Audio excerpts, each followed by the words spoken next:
মুহাম্মাদুর রাসূলুল্লাহ। এই কোরআনটা যে শহরে নাযিল হয়েছে, লা উকসিমু বিহাযাল বালাদ ওয়া আনতা হিল্লুম বিহাযাল বালাদ। পৃথিবীর মধ্যে যত শহর আছে, কোরআন নাযিলের শহর মক্কা মদিনা পৃথিবীর মধ্যে সেরা শহর, ঠিক কি না? এই কোরআনটা যে উম্মতের কাছে এসেছে, অমন উম্মত সেরা উম্মত। কুনতুম খায়রা উম্মাতিন মুখরিজাত লিন-নাস। এই কোরআনটা যে মাসে নাযিল হয়েছে, শাহরুল মাদারুল্লাযী উনজিলা ফীহিল কুরআন, মাহে রমজানে এই কোরআনটা আল্লাহ তাআলা নাযিল করেছেন। 12 শাহরা, মাস হলো 12টা।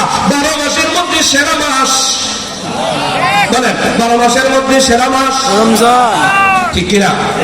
এই কোরআনটা যে রাতে নাযিল হয়েছে, ইন্না আনজালনাহু ফী লাইলাতুল কদর, লাইলাতুল কদরে আল্লাহ তাআলা এই কোরআনটা নাযিল করেছেন।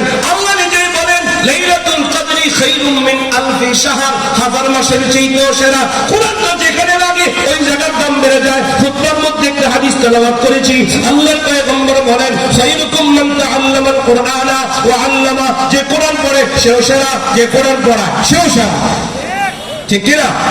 কই শুধু এতটুকু না, উলবিসা ওয়ালিদাহু তাজা ইয়াউমাল কিয়ামা, যে মা বাবা তার সন্তানকে হাফেজ বানায়, আলেম বানায়, পয়গম্বর বলেন কিয়ামতের ময়দানে হাফেজা আলেমার মা আর বাবার মাথায় আল্লাহ রাব্বুল আলামিন নিজ হাতে নূরের মুকুট পরায়।